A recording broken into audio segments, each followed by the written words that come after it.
Hello boys and girls, welcome to my channel, I'm for Classic and welcome to BenchART. So for today I decided to give it a try to Intel UHD 620 on MotoGP 21 and see how it goes.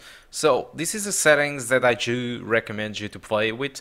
So it's 720p using 50% of resolution scaling, and I just put every single setting on the lowest settings possible.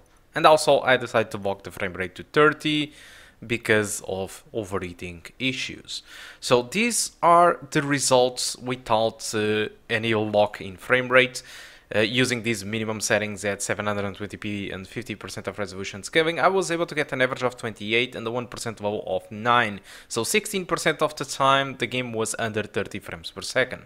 So looking to the requirements, there is no mention in here to the Intel GPUs, and the minimum that it asks, it is a GTX 1050, which is a considerable powerful GPU for the minimum.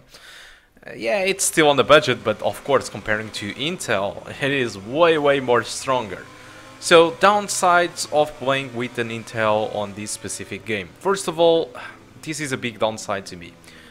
This game, it is a very hard game to play, at least on my own opinion. This is the type of game that I would need to play at 60.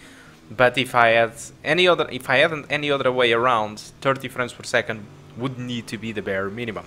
But the issue is, the game doesn't hold to 30 frames per second all the time.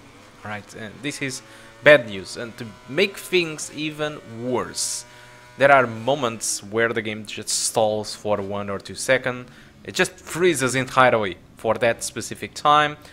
And, you know, that never caused me any incident or accident inside the game, but still it is really bad. All right, so it's not the stuff that I would play like this, and I think that the majority of the people wouldn't play the game like this even if they didn't have any other way around. But I thought that you guys are very resilient when it comes to play games which I consider to be unplayable, so I decided to share it anyway. So this is the experience that you can expect from playing MotoGP 21 with an Intel UHD 620 with dual channel RAM, because if you are not using dual channel RAM or dual channel, your experience will be even worse than that. Alright, it's just for you to let you know. Apart from that, the game, it is pretty much the same as MotoGP 20. There are some small refinements, some of them are really great.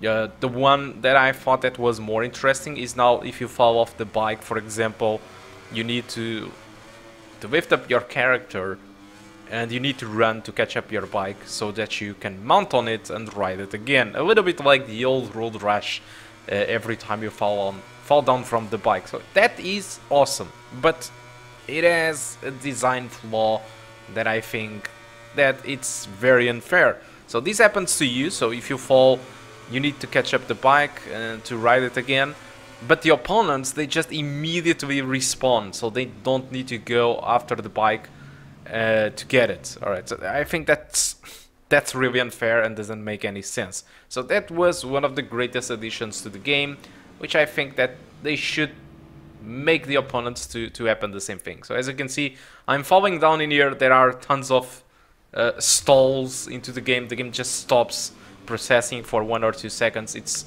really disappointing that this happens. And not only that, the GPU usage it is dropping, so I'm not really sure if this is related with drivers or lack of memory bandwidth. But the thing is, the performance is not optimal, not even close. So I leave up to you to decide if you want to buy MotoGP 21 or not. But if you want, you will find it at the usual price of every year MotoGP, so it's a AAA price, about $50 for example, and this is a price that you need to pay to get MotoGP 21. So guys, I think that's all. Thank you a lot for watching, hope you keep enjoying the rest of 1 minute of gameplay, and I do hope to see you soon. Goodbye.